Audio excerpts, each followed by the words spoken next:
Hello guys. Welcome to Xtopper Pala NEET Academy.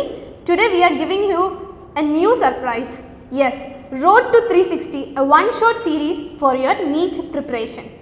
In this Road to 360 series, we will be preparing one-shot series of each and every chapter of biology. From today we will be having all the chapters one-shot series, and today we are going to start with the chapter Living World. Okay, before going into the chapters, let's see that what all you have to do before preparing for your NEET Biology. For NEET, it's just NCERT. So all you have to do is read your NCERT thoroughly again and again and again, so that you will be clear with each and every line of the NCERT. Each and every line is important. So we will be doing this NCERT line by line, so that you will be able to know which all are the lines that you have to skip and which are the lines that you have to give more importance to. So guys, let's start. Today we'll be starting with the first chapter. Okay, let's go. So here let's see. Even this paragraph is important. So we are starting with that. Who is Ernest Mayr? Ernest Mayr is a renowned scientist. He is also known as the Darwin of 20th century. Okay. So here comes the first important point. Darwin is also known as the Ernest Mayr is also known as the Darwin of 20th century. Okay, and now the second point that we have to note here is that he have awarded with the Triple Crown. Triple Crown. He have been awarded with Triple Crown of Biology, which means there are 3 prizes: Bells and Rice, International Prize for Biology, and Craftwood Prize. Okay, just you have to note these 2 things. He is also known as the Darwin of 20th century. He have also awarded with Triple Crown of Biology. Okay, now let's go into the chapter. Okay, the chapter is like this. Paragraph you can skip because there is nothing important from it. And now let's see the first question. This will be a important question if you are getting some questions from this chapter. Okay, the number of species. As you know, there are so many species evolving daily. So the total number of species in the whole world is 1.7 to 1.8 million. Okay, you should be crystal clear about it, because these numerical values, they can change it as their own will. Like they can give it as 1.9 to the total number of organisms is 1.9 to 1.10 million billion. They can change it. So you have to be clear, it is nothing other than 1.7 to 1.8 million. Okay, it's clear. And these all consist together to form biodiversity. Okay, now let's go deep into the chapter. As we all know, new organisms are continuously getting evolved and identified daily. Okay, most of the time new organisms are continuously being identified. Now, as we know that a particular organism, for example dog will be known by different names in different parts of the world. It's obvious. So there is a need, immense need to create a name which is universal and which can be identified from any part of the world. There comes the naming of each and every organism. So let's see. The naming of organism can be the process of naming of a particular organism is known as nomenclature. Okay, what is naming? Naming is nomenclature. Okay, the process is called nomenclature. You have to note it. This is an important point. Okay, nomenclature. Then before giving the name, we have to identify what is the organism. So it's identification. And what is the basis of this nomenclature? We can't just give the name as we like, right? So there are different organizations. Okay, organization working behind it to give the name. So obviously for plants there is a different organization, and for animals there is another. Okay, and this is also a bonus point that you can get in this chapter because it's so easy. ICBN and ICZN. ICBN is International Code for Botanical Nomenclature, and ICZN is International Code for Zoological Nomenclature. Okay, you have to note it clear. It's International Code for Botanical Nomenclature and International Code of Zoological Nomenclature. You shouldn't be confused among this. Okay, and it's pretty easy. Now let's go. I said that it's nomenclature, but this nomenclature is having a specific name or it's having a specific characters. That is that the name of the nomenclature is termed as binomial nomenclature. Binomial nomenclature. What do you mean by bi? Bi means two words. Bi means two. So the name, the specific name for the universal name of an organism will be having two parts in it. The first part is known as generic name. The second part is known as specific epithet. So repeat with me. It's generic name and specific epithet. Okay, it's clear. Now let's go. The two parts, generic name and specific epithet, and it's known as this two components. This system of providing a name with two components is known as binomial nomenclature. Crystal clear? Now let's go. Who gave this system of nomenclature? Carolus Linnaeus is the father of this nomenclature. He introduced this type of nomenclature. So you have to be clear. Now we have learned the name of two scientists. First one was Ernest Mayr. Ernest Mayr is also known as the Darwin of 20th century. Now comes the Carl Linnaeus. Carl Linnaeus is the one who introduced binomial nomenclature. Okay. Now let's see an example for this binomial nomenclature. As you know, we have mango. Mango will be known by different names, and the universal name that this organization have kept for mango is Mangifera indica. And you know what? The most important point or the most important part of this chapter, which is more important for your NEET exam, will be the rules which we have to follow while giving a name. Okay, the rules that we have to follow are, there are 4 rules, and just by learning this example, just by citing an example, you can learn all those rules. Okay, clear. Now let's see. It's Mangifera indica. This is just an example, but by this you can get the rules also. Okay, the first rule is that when two names are written, the first one is generic name, the second one is specific epithet. So this is the first rule. Now let's see the second rule. The generic name should start with capital letter and the specific epithet should be starting with small letter. So the second rule is also done. Now comes the third rule. When handwritten, now I have written with my hands. So when handwritten, it should be underlined separately. Okay, clear. And when it is printed, it should be printed in italics. See here, this is printed in italics.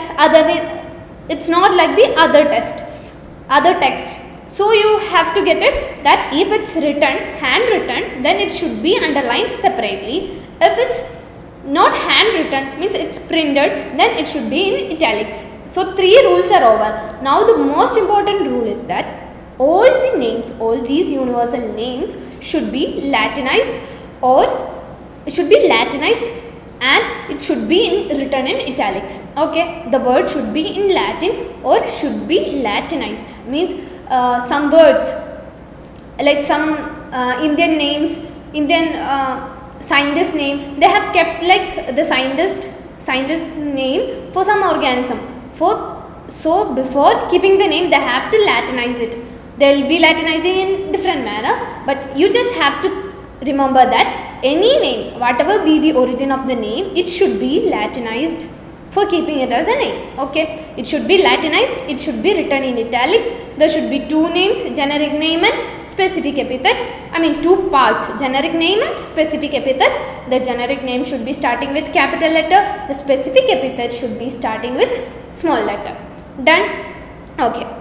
Now let's go, let's see what if we have left something. Okay, it should be derived from Latin, it should be Latinized, it should be written in italics, when handwritten separately underlined, printed in italics. Done. Now let's see. Okay, Mangifera indica is the name of mango, is the binomial nomenclature of mango, and they have written here like Mangifera indica Lin, which means Linnaeus is the author of this name. Linnaeus is the author of this name. It indicates that. Okay, so they may ask, it's even a previous year question. There was a previous year question, like they gave it as Mangifera indica Linn, option number 1. Then they gave Linn Mangifera indica. Linn Mangifera indica. And they asked which one is the right one. They gave like 4 options and they asked which one is the right one. So you have to be clear. Mangifera is the generic name. Indica is the specific epithet. So it should be capital, small letter, and the author's name should be after that and starting with capital letter. Clear? Okay. Now just for 1 minute, let's revise what all we have studied. The first thing was about Ernest Mayr. We know he is the Darwin. Then we know what was that? Darwin of 20th century and the prices. Okay, done. Then next one, the total number of species 1.7 to 1.8 million. Now after that what we studied? Nomenclature. Nomenclature is binomial nomenclature, 2 names, generic name, specific epithet, capital letter, small letter. Then written in italics. If handwritten, you should be separately underlined. Okay. Now let's come into the next topic of the chapter. It's classification. Okay. Now let's see the definition. They can even ask the definition as assertion reason questions. Okay. So you have to be clear with some definitions. Let's see. Classification is the process. Classification is the process by which anything is grouped. So it's basically grouping into convenient categories based on some easily observable characters. Okay. So this is the important part. It's grouped on the basis of some easily observable characters. Okay, so classification is done. And now we know that. Let's see. There are so many categories, right? Cats, dogs, birds, and even in birds, parrots, peacocks. Like there are so many categories. And in cats, you will say that there is this breed, this type of cats. So each and every group represent a category. Means each and every group. As we say a group of friends, there is a group of organisms. Such that each group of organisms indicates each group of organism having some similarity or having some similar properties, similar characteristics can be described as a category. Okay. Now let's see. Category is the term that we use in English. So the scientific term for a category is known as taxa. This is an important point and you shouldn't forget it. Okay. Taxa. See, the scientific name for a category. Category can be anything. It can be dog. It can be a group of dog. Means a special group of dog. It can be a cat. It can be animals. Means anything, any group can be known as categories, and the scientific name of category is known as taxa. Done? Okay. Now let's see. What is the definition for taxa? We have seen what is the classification, definition of classification. What was the definition of classification? It is grouping into some, it is process of grouping on the basis of some observable characters. Right. So the definition of taxa, let's see. The definition of taxa is that any organisms, any group of organisms at any level can be known as taxa. So what is the definition? Taxa can indicate, so let's see the definition. Taxa can indicate categories at different levels. Taxa can indicate categories at different level. Done? Okay. The definition should be clear. What is taxa? Taxa can indicate categories at different levels. Okay. So let's see. Taxa is the category. Now the branch is known as the process of this classification is known as taxonomy. Done? Taxonomy. Okay. Now there are some characters. Taxonomy. What is taxonomy? Taxonomy is the process of classification. We have classified organism into different groups, as I said. So this process of classification is basically known as taxonomy. Taxonomy should be clear. What is taxonomy? It is the process of classification of all the organisms. Okay. Now let's see what are the bases of taxonomy. So if they ask what are the bases of taxonomy, you should be answerable like this. It's characterization, identification, classification and nomenclature. So what are the bases of taxonomy? Characterization, identification, nomenclature and classification. So let's repeat: characterization, identification, classification and nomenclature. You shouldn't forget it. Just, you don't have to memorize it. Just think that it should be having some characters. Okay, characterization. Then you have to identify the organism, identification. You have to classify it into a specific group and you have to name it. So these are the 4 characters: characterization, identification, classification and nomenclature. So then the basis of taxonomy is this. Now let's see, there is something else. See, taxonomic studies, modern taxonomic studies. It's not yet a previous year question, but you can study it, because we can't take risk, because we have to get 360. Okay, 360 out of 360, so you shouldn't miss anything. So these are the there are some factors which are the basis of modern taxonomic studies. Let's see what are the factors. The first one is external and internal structure. Okay, external and internal structure of the organism. The second one is the structure of cell. Okay, the third one is developmental process, and the fourth one is ecological information. So this you have to note: external and internal structure of an organism. The second one, the structure of the structure of cell. Okay, external and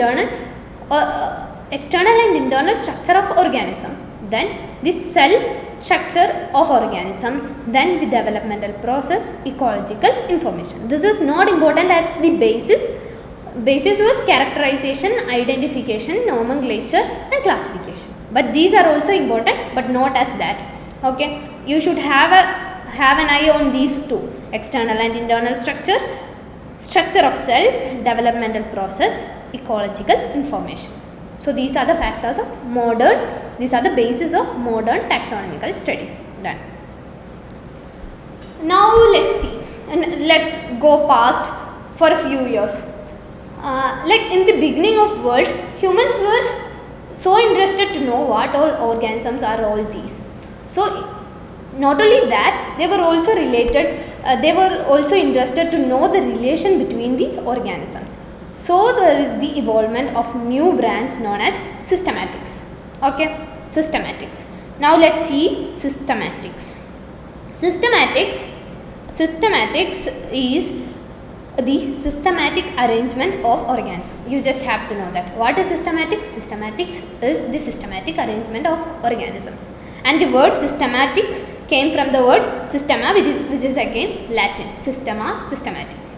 Now in systematics you just have to remember 3 points. First one, what is systematics? Okay. Second one, it was from Latin. Okay. Now the third one, Linnaeus have used this name. Means he have used this name for his publication. Okay, Systema Naturae. It's in the other page. Okay, Systema Naturae. So 3 points in the topic, in the subtopic systematics. First one, what is systematics? Second one, systema. From where the word came. It's from systema, a Latin word. And the third point is that Linnaeus used it for his publication. So Systema Naturae was written by Linnaeus. Okay. Later these, as I said, the bases were those, and later this got expanded and evolutionary relationship between the organism were also considered. It's not so important. Okay, but you have to note it. Later evolutionary relationship was also included in it. Now we know perfectly about taxa, right? Taxa is completely clear. Taxonomy is also completely clear. Now let's see taxonomical categories. As we said, different categories, the group of different categories. So it's taxonomic category, and all these groups, all these categories together form the taxonomic hierarchy. Okay, taxonomic categories, you know what is taxonomic category? Group of different organisms. Group of organisms which are related. Okay, and all these categories together is known as taxonomic hierarchy. Clear? And we can say that each category, whatever category we take, each category can be referred to as unit of classification, and this unit of classification is known as taxon, and the plural for it is taxa. Done. Now these points you have to note. It's like each rank or taxon in fact represents a unit of classification. It's important. Each taxon or taxa, each group represent a unit of classification. Okay, and you have to note it clearly that taxa is not just a group of some morphological similar things. It's distinct biological entities and not merely morphological aggregates. And these type of statements, these type of confusing statements will be there in assertion reason type of questions, or like 1 and 2, they will give some statements 1, 2, 3, 4, and the options will be like 1 and 2 is right, 2 and 3 is right. You have to choose it. So you have to stress on these point. The taxonomic group or category is not merely morphological aggregates, but it's biological entities, distinct biological entities.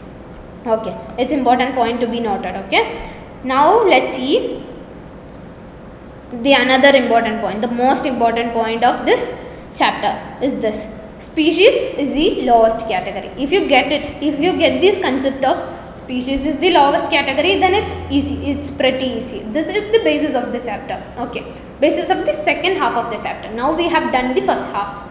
Now going to the second half, we are going to study about each and every categories. Okay, now let's see taxonomic studies. These taxonomy, now we are going to continue with it. Okay, so species is a group of individual organisms with fundamental similarities. Group of individual organisms. Individual organisms are grouped. Group of individual organisms which are having fundamental similarities. See, group of individual organism with fundamental similarities is species. And the main purpose is that we should be able to distinguish between two different species. Like by seeing, for example, in cat or dog. For example, in dog there are different types of dog. The dog with hairs, as we know, there are different names for dogs, right? Like Alsatian dogs, like that, different groups of dogs or different breeds of dog. But each of a particular category means a special group of individuals which are having similar categories is grouped into a single group, and it is known as species. So the key point is that it's a group of individual organisms with similar characters. Okay, and you should be able to distinguish between two different closely related species. Maybe two species are like closely related, two types of dogs. Just see that, two type of dogs. Both types are dogs, but both are not the same. So it's like we should be able to distinguish between two types of closely related organisms. Okay, now let's see example. This we have already seen. Mangifera, it's Mangifera indica, Solanum tuberosum, Panthera leo. These all are like species. Okay, different species, and you have to learn the examples. You have to keep an eye on these examples. They can ask even as it is. Okay, and the point you have to note here again is that each genus can be having different types of species.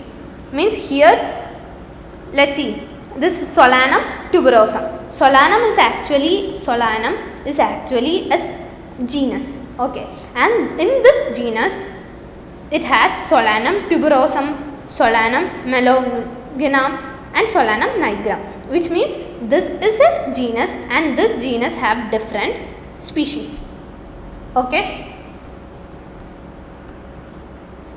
Okay, now let's see what is genus. Now it's pretty easy. If you get the concept of species, then all the other categories are easy. Now let's see what is genus. Genus comprises of a group of related species. Species was a group of individuals, related individuals. Now it's group of related species. Okay, let's see. Group of related species and has more characters in common comparison to species of another genera. Means it has common characters in comparison to species of another genera. Means we have here Solanum. We have Solanum genus, and we have some other genus known as, Solanum is a genus which is known by name A. Okay. We have another imaginary genus which is known as B. And in this there are 3 species: Solanum tuberosum, Solanum nigrum. Okay. And this B also have different species. And now there is the common characters between tuberosum and nigrum are more than the common character between tuberosum and one of the species from the genus B. Did you get it? Means the common characters between the species of same genera will be more than the species of another genera. It's basically that in a group it will be having more common characters, right? So in a same genus all the species will be having more common characters, right? Now just see the examples. Examples is in your hands, you have to study it. It's Panthera leo for lion, Panthera pardus for leopard, and Panthera tigris for tiger, and all these belongs to the same genus. See here, Panthera, Panthera, Panthera, all this belongs to the genus Panthera.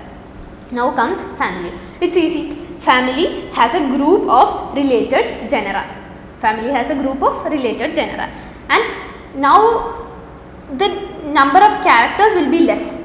Species will be having most characters similar. Okay, genera will be having somewhat less, and when you go like above and above, species was the lowest level, and from species we have covered the genus. Means species were having more number of common characters, and when you reach the genus the number of common characters will be decreasing, and when you reach the family the number of common characters again got decreased. Okay. And now families. What are the basis of preparing this group of families? It's based on both vegetative and reproductive features of plant species. Okay, both on the basis of vegetative and reproductive features. And now let's see an example for a family. We have seen example for species. All the binomial nomenclature names are example for species. And what are the example for genus? Panthera, Panthera leo, Panthera tigris, Panthera pardus. All these belongs to the genus Panthera. Now let's see an example for family. It's family Solanaceae. See, family Solanaceae, and in the family Solanaceae, see here. Okay, in the family Solanaceae there are 3 genus. Okay, Petunia, Datura, and Solanum. So you got it, right? Solanum is a family, and in this family there is Petunia, Datura, and Solanaceae. 3 genus. This is one genus, this is one genus, and this is another genus. So the family Solanaceae. Solanaceae is the family, and this family is having a genus number 1 Petunia, genus Datura, and genus Solanum, and this each will be having different species of their own, as we studied Solanum having tuberosum, nigrum, and melogna, right? So this is the family, this is the genus, these are the species. Okay. Now let's see another example for family. Family Felidae. Felidae means it's cat. Okay, the family of cat. Family of cat includes Panthera, the genus Panthera, and the genus Felis. Felis means cats, and Panthera you know, the leopard, tiger, and lion belongs to Panthera. So the Felidae, family Felidae will be having genus Panthera and genus Felis. Now let's come into the higher category. It's order.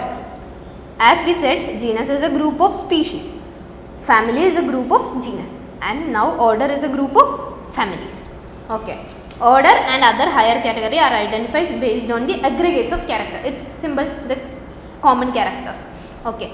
It's the group, as I said, it's the group of families. And now let's see an example. You just have to note species individual groups, group of individuals. Genus, group of species. Then family, group of genus. Then next one is order. Order is group of families, and example for each. These are the things you have to note. So just see the example. Order,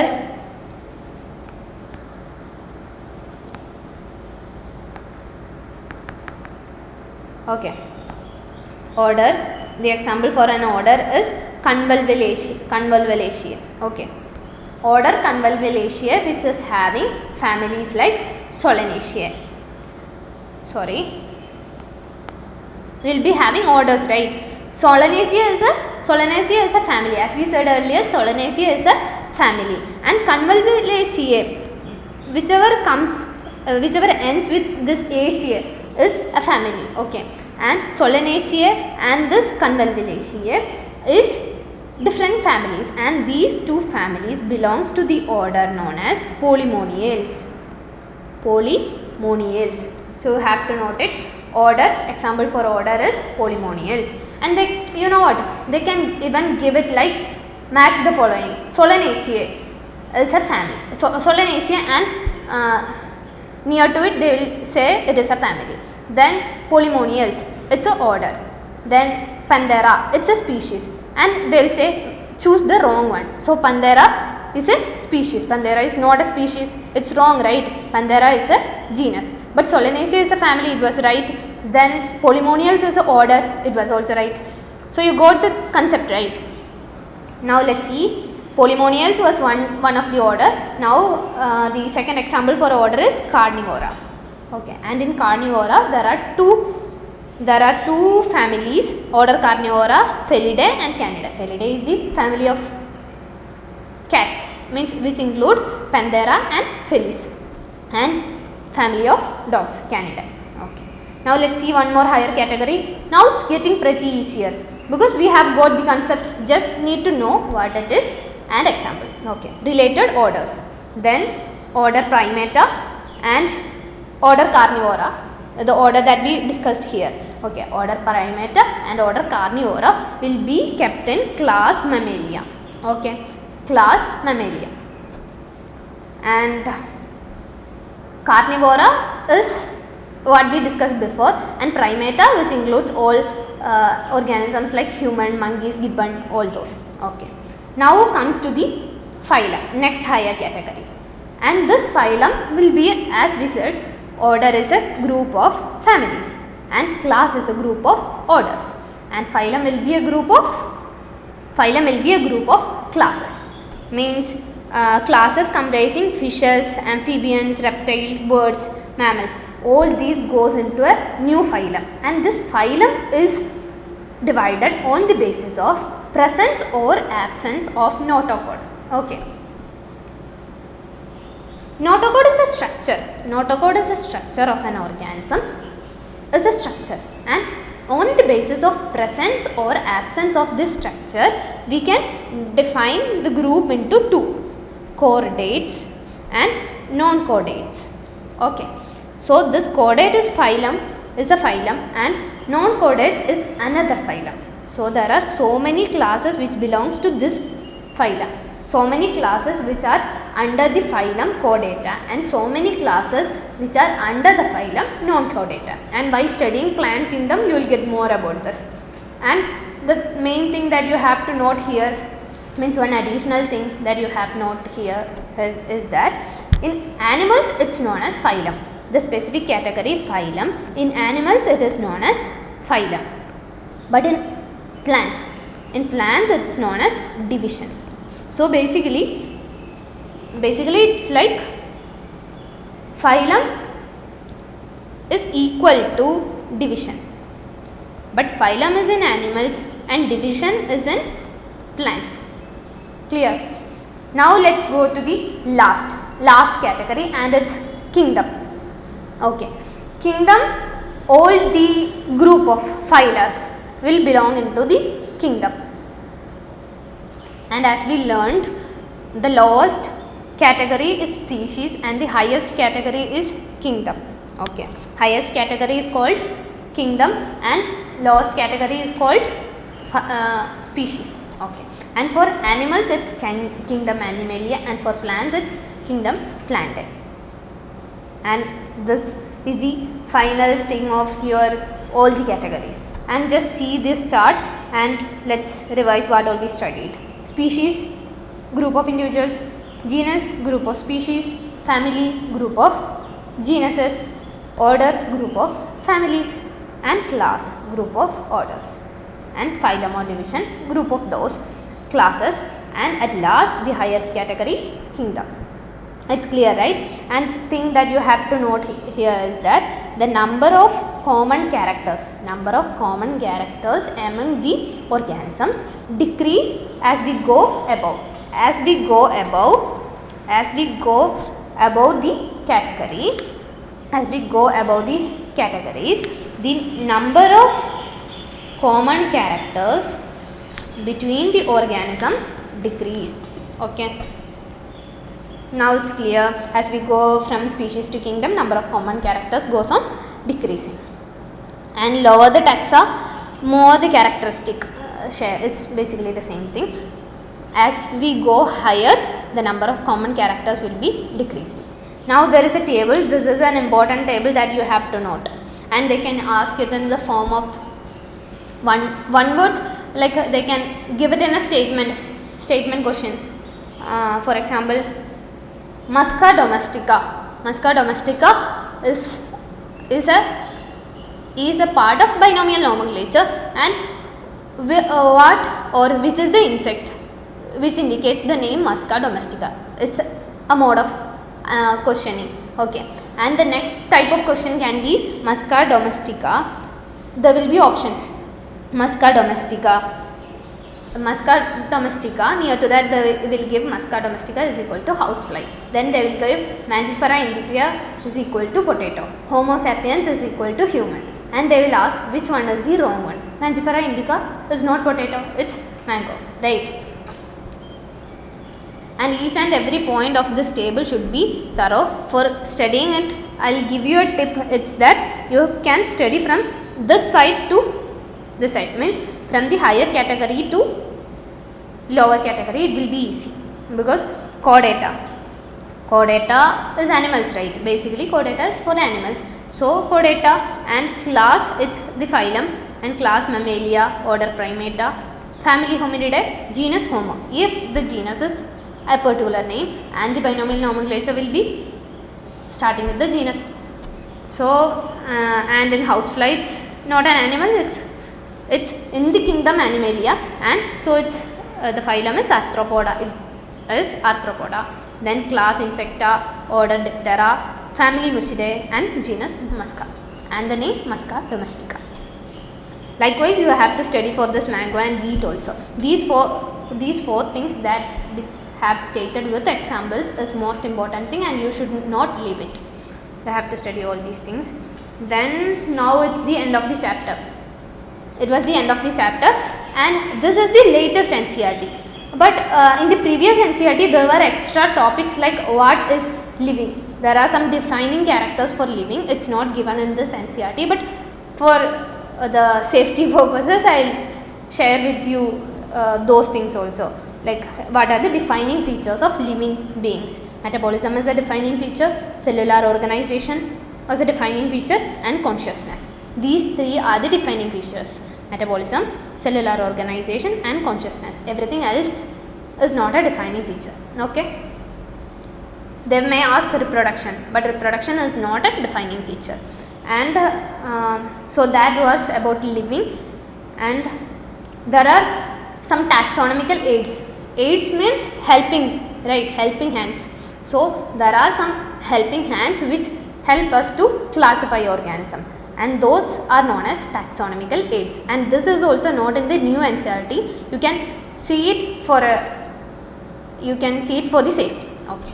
Flora is this provide the index of plant species found in a particular area. It's flora. Then manuals is providing information of a specific species found, information about the specific species found in an area. Okay. Then monographs, it gives information about only one taxon, any one taxon. Okay. Flora. flora, manuals, monographs. This is not so important because it's not there in the NCERT, but just for the sake I am telling you all these things. And key is important because key is questions. Key is basically questions, and these questions will be analytical in nature, means yes or no, and by these the answers will be yes or no for these questions, and this question is known as key, and it helps to classify the organisms. And one more important thing is that herbarium. Herbarium, you have to note, herbarium is a storehouse of collected plant specimens that are dried and preserved. This you have to note it. Collected plant specimens which are dried and preserved on the sheets, and on the sheet in which the plant are pressed and preserved, there will be some information about the plant, and that informations are date of collection, place of collection, English local botanical names, family and collector's name. You can take a screenshot if you want this. Okay. Now let's go into the PYQs of this chapter. Okay. PYQs are the second most important thing. The first, or you can say both are important equally, NCERT and the PYQs. There is nothing other than NCERT which is asked in your NEET. As per from 2012, there is nothing out from the NCERT which is asked in the exam. So you have to you have to make it clear that you are just reading NCERT, but you are reading it again and again, and you are studying it thoroughly, and you have to do the PYQs also. Okay, now let's start with the PYQ. Which of the following belongs to the family Mucidae? We have studied, they have cited it with example, right? Mucidae, it's housefly. Done.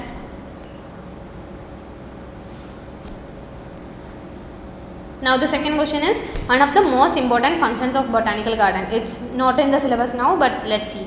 It's that it can allow the exit to conservation of germplasm. Now which of the following is not a correct statement? Botanical gardens have a collection of living plants for reference. Museum has collection of photographs. Does the museum have collection of photographs? No, right. So that is the wrong one. Then comes the next question. Label of herbarium does not carry date of collection. It was on the it was there. Name of collector was there. Local names. Height of the plant. Height of the plant is not there. Okay, so that is. Now comes to the next question. Basic unit of smallest taxon of taxonomy is known as species, and it is the basic question. And a group of plants or animals with similar traits of any rank is known as taxa. Okay, taxa or taxon. Taxon is singular and taxa is plural. Now next question. Taxon is the unit of group of. Taxon is the unit of a group of taxonomy. And now let's see the 8th question. Common characters between the tomato and potato will be maximum at the level of. Common characters between tomato and potato. Now you have to note it. Tomato and potato both belongs to. Tomato is Solanum tuberosum, and potato is Solanum tuberosum. Solanum tuberosum is potato. Okay. And tomato is Solanum nigrum. So both are having Solanum, and Solanum is their family. So family. Okay. Now the next question. Linnaeus is credited with discovery of blood circulation. No. Theory of biogenesis. No. And not microscope. It's binomial nomenclature. It's also a basic question, and it will be a bonus question for you. Nomenclature is governed by certain universal rules. So this is important. Which one of the following is contrary? Means not correct. Okay. First word in biological name, A represent genus name, and the second is specific epithet. Is it right? Yes. Names are written in Latin and italicized. Are the names written in Latin or written in italics? It's written in italic and Latinized. Okay. So this is the wrong one. Then when written by hand, the names are to be underlined. Right. But the biological names can be written in any language. There is a confusion in this question. Maybe there is an error. Okay, now let's see the next question. Select the correctly written scientific name of mango. Okay. Authored by Carolus Linnaeus. It's Mangifera indica Linn. This is the right one. Now say me why this is not right. It's Carolus Linnaeus. It's not the right. It's only Linn and the capital L. So it's Mangifera indica Linn. Now, which one of the following aspects is an exclusive character of living things? This is that defining character. As I said, the defining character will be consciousness. Consciousness, metabolism and cellular organization. So let's see. Increase in mass, no increase in mass from inside. Then isolated metabolic reactions, it's not isolated. Then perception of events happening in their environment, that is known as consciousness. Living organism can be unexpectedly distinguished from non-living on the basis of their responsiveness to touch. It is again consciousness. This is not in the syllabus now, so you don't have to worry, but it's easy. It's, as I said, it's metabolism, cellular organization and consciousness. Okay, and this consciousness is this responsiveness to touch. And which of the following is against the rule of ICDN? Let's see. Scientific names are in Latin and should be italicized. Okay, every species should have a generic name and specific epithet. Generic and specific name should be written starting with small letter. Is it right? Generic name with capital letter and specific epithet name with small letter. Okay, underlined. Okay, biosystematics aims at the classification of organisms based on broad morphologic characters, then classification of organisms based on their evolutionary history, then identification and arrangement of organism, delimiting factors of various taxa. Is the classification of organism based on their evolutionary history and establishing the phylogeny on the totality of various parameters. Because we have seen it here, we saw it already here, that see it here, the scope of systematics were taken into evolutionary relationship between organisms, right? So the second option is the right one here. Now match the column 1 with column 2 for housefly. Do you remember the table? So let's match it. It's family Musidae, order, I have studied it like OD, order Diptera, and CI, class Insecta, and phylum Arthropoda. So let's see, A for 3 there are two options, then order Diptera, B for 1. So this is the right answer. You should check it, all the options, okay? And which one of the following animals is correctly matched with its particular taxonomy category? Let's see, humans, Primata family. Then housefly, Musca order. Is Musca order? Musca is genus. Okay, Musca domestica. So Musca is genus. Then tiger, Tigris. Tigris is the species, right? Panthera tigris. So tigris is the species and it's for tiger. And now comes the last question. Species are considered as the real basic unit of classification. There is no confusion in it. It's the real basic unit of classification. So this was the end of the session. So let me know your feedbacks and just study NCERT. Even after, read NCERT again and again. Even after this session, you have to read NCERT. Give a speed read to the NCERT, this chapter, and daily you have to practice questions. Practice PYQs, that's more than enough, and you have to practice it again and again, and more than that you have to read NCERT thoroughly and repeatedly to score all the marks. And now the competition is tough, so you have to be more precise, that you have to get the whole marks, 360 out of 360 in your NEET Biology. You can't risk it. So now I would like to end the class. Okay, bye bye.